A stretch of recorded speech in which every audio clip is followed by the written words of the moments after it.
Welcome to the deep dive. Today, we're jumping into the world of fishery science. We're focusing on just one really important research paper, one that's designed to, well, fundamentally change how we look at managing inland waters. Yeah, exactly. We're dissecting this work titled Flexible Classification of Wisconsin Lakes for Improved Fisheries Conservation and Management. Quite a title. It is, but this deep dive is, I think, essential because the challenge these authors were facing, managing nearly 6,000 lakes, it needed a huge rethink of the old ways. And this isn't just theoretical. The lead author, Andrew Rypel, made sure it was a proper multi-agency effort. They pulled in fisheries biologists from the Wisconsin DNR, the WDNR, right from the start. That collaboration sounds key. It underscores the mission here, Sure. right? The goal wasn't just listing Wisconsin's 5,950 lakes. No, not at all. It was about forging a classification system that actually helps, something that's a forward-looking tool for conservation, moving past those older kind of static systems. And that move was absolutely necessary. Wisconsin's lakes show incredible diversity. They're dramatically different, physically, chemically, biologically. Right. So classification is really the first step in handling that complexity. It simplifies things, gives managers a standard way to look at lakes, and make sure they're making fair apples-to-apples comparisons with their fisheries data. Without it, you might think a deep, productive glacial lake should act just like a shallow pond hit hard by human activity. Exactly. You'd be making the wrong assumptions. So why did the WDNR need this big overhaul? It sounds like the previous ways of classifying were, well, stuck. What was the big flaw with using only those static things, like lake size or depth? The flaw is right there. They are static. If you classify a lake based only on features that don't change, well, Then the classification never changes either. precisely. Even if the ecosystem itself goes through massive changes over decades, maybe from development or nutrient runoff, or, crucially, warming temperatures, its management goals stay locked into criteria set maybe 100 years ago. It just doesn't work. Okay, so the really big step forward in this paper is building in that ability for a lake's class to actually change over time. That's the core idea. They really zeroed in on two major drivers of change that static systems just can't handle. Climate change, which obviously alters temperature, and eutrophication. That's the nutrient enrichment. Right, excessive nutrients leading to things like low oxygen and big shifts in water clarity. The key insight here is recognizing that modern classification has to include dynamic variables, especially the lake's thermal regime.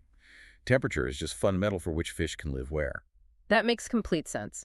But how do you measure something like a thermal regime or clarity consistently across almost 6,000 different lakes? That sounds like a huge practical challenge. It does, but that's where the methodology gets really clever.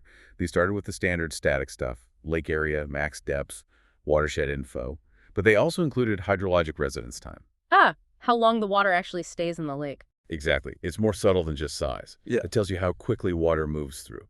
Lakes with really short residence times, they almost behave more like wide rivers.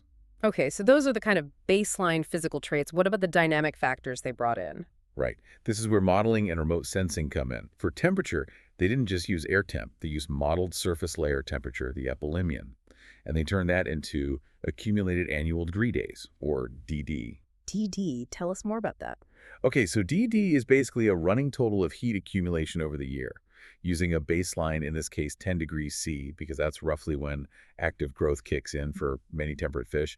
It essentially measures the intensity and length of the growing season for fish in that lake. So a lake that's warmer for longer gets a higher DD score, signaling a different thermal environment. You got it. And the second dynamic piece was water clarity, using remotely sensed data. From satellites. Yep, Landsat satellite imagery. They derived Secchi depth estimates from that, averaged over several years. This let them capture large-scale, ongoing shifts in clarity, whether a lake is generally clear or dark, which is a huge indicator of productivity and, potential eutrophication issues. Okay, so they've got this massive data set, static features, dynamic temperature via DD, dynamic clarity via satellite.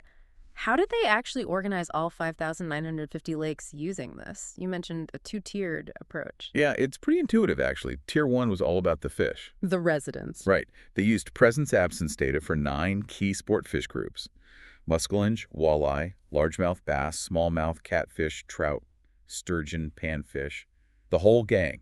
They ran statistical clustering based on which species were found together. Okay. But they didn't just leave it as statistical clusters. They took those results to the biologists, about 100 WDNR folks gave feedback, and they reorganized them into two really practical management groups. Which were the simple and complex communities. Correct. Simple communities were lakes with fewer than 3 sport fish groups, and crucially, no walleye. These often tend to be smaller lakes, sometimes maybe harsher conditions. Gotcha. Complex communities had 4 or more sport fish groups, and they included pretty much all the walleye and most muskellunge lakes. So Tier 1 gives you that baseline ecological complexity. Okay, Tier 1 is the fish. Then Tier 2 takes those simple and complex groups and layers on the dynamic conditions, the temperature and clarity. Exactly right. Tier 2 used the DD temperature and Secchi depth clarity data to further split those simple and complex groups. That's how you end up with the final matrix.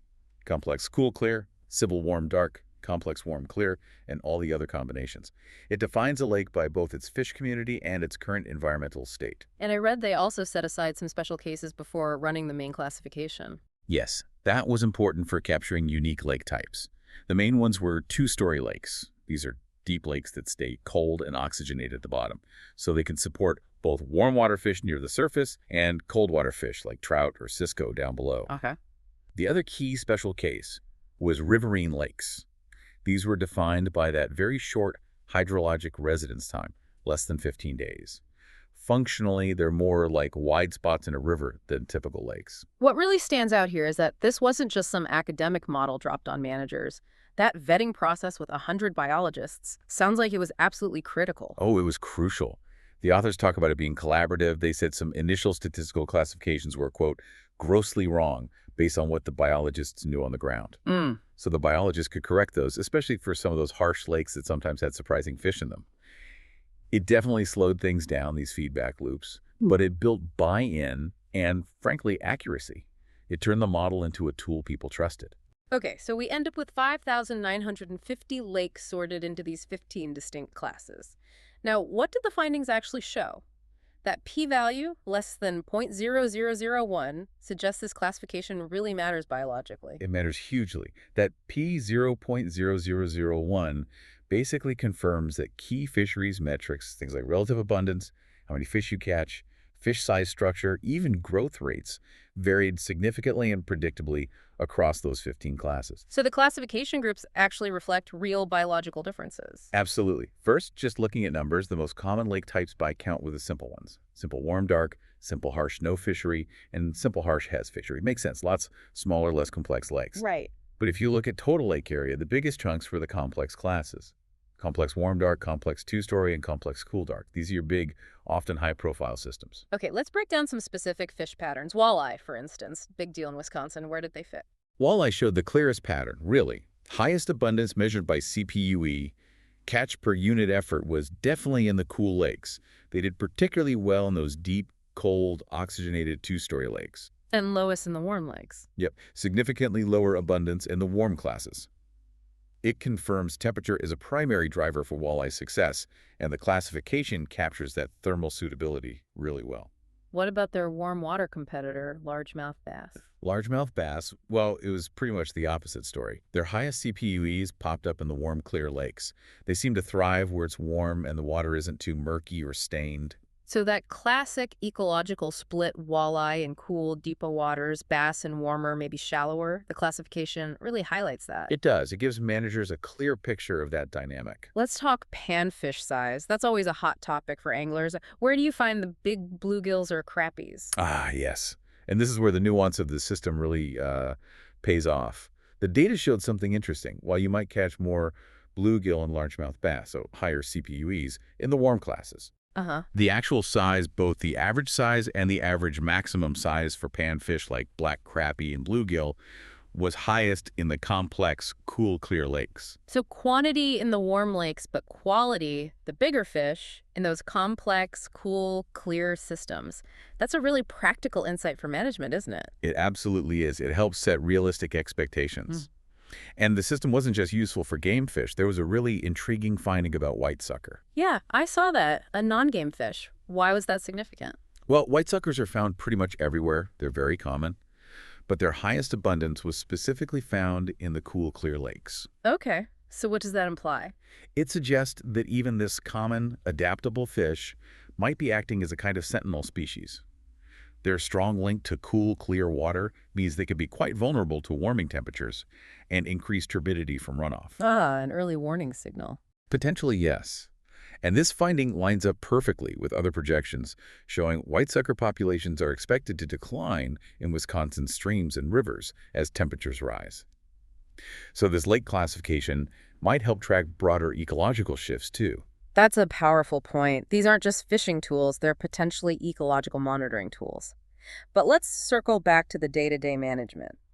How does a biologist actually use this system to set standards for a specific lake? It gives them a very specific yardstick. Instead of comparing a lake to some statewide average, they compare it to other lakes of the same class. And crucially, the paper stresses using the class interquartile range, IQR, for assessment. The IQR, not just the average or median. Right, the median is just the midpoint. The IQR represents the middle 50% of values for that metric, like fish abundance or size within that specific lake class. It tells you the expected range of performance for a healthy fishery of that type. Can you give us an example? How would that work in practice? Sure. They used Annis Lake as an example. It was classified as simple warm dark. A survey found bluegill CPUE was 105 fish per hour. Yeah. You check the IQR standard for bluegill in simple warm dark lakes, which was, say, 38 to 184 fish hour. So 105 is right in the middle. That's good for bluegill. Makes sense. But the largemouth bass CPUE in that same survey was only 9 fish per hour. And the standard for bass in that class? The IQR standard for bass in simple warm dark lakes started at 13 fish per hour. So at 9 fish per hour, Ennis Lake's bass population was way down below the 10th percentile for its lake type. Ah, so that immediately flags a problem specific to bass in that environment. Exactly. The biologist doesn't have to guess if the lake is generally unproductive. The classification tells them, no, for this type of lake, your bass numbers are unusually low. It triggers specific questions. Is there too much fishing pressure on bass? Is there a habitat problem? Are invasive species impacting them? It focuses the investigation. And this really brings us back to that core idea, flexibility. The system anticipates that lakes can change, right? It's absolutely vital. Lakes aren't always static. They can exist in different states, sometimes flipping quite suddenly if a threshold is crossed. This system is built to handle that. Like if invasive species get in. Perfect example. If common carp invade a clear lake, their feeding can stir up the bottom, drastically increasing turbidity. The lake might flip from, say, complex cool-clear to complex cool-dark. And the classification would change. Yes, and the manager instantly knows that all the expectations, all the standards based on the IQR for that new class need to be applied. The management goals shift with the lake state. Did they actually see evidence of these kinds of shifts happening already? They did. They looked at some lakes they termed temperature transitional lakes, seemingly in the process of warming.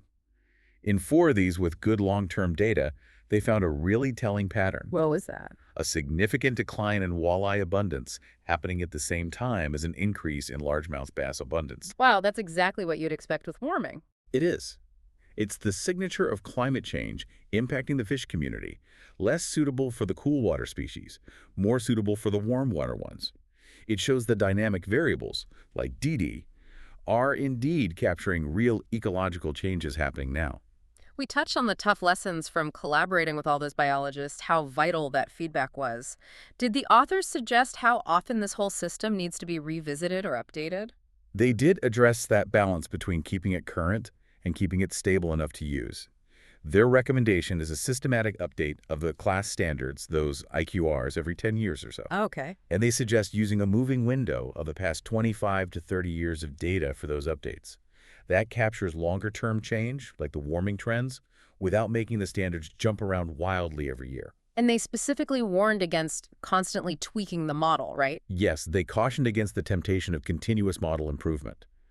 Always wanting to add the latest data set or refine the algorithm. Their point was that the priority has to be a tool that's robust, understandable, and immediately usable by managers.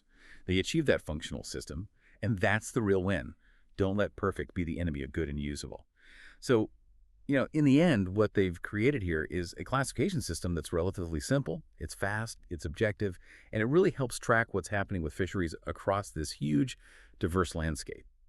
And maybe just as importantly, it helps foster a more informed public conversation Agencies can use these clear class standards, the IQRs, to set realistic expectations. They can respond to angler perceptions by saying, look, for this specific type of lake, the fishing you're experiencing is actually right within the expected healthy range. It grounds the discussion in data specific to the ecosystem type.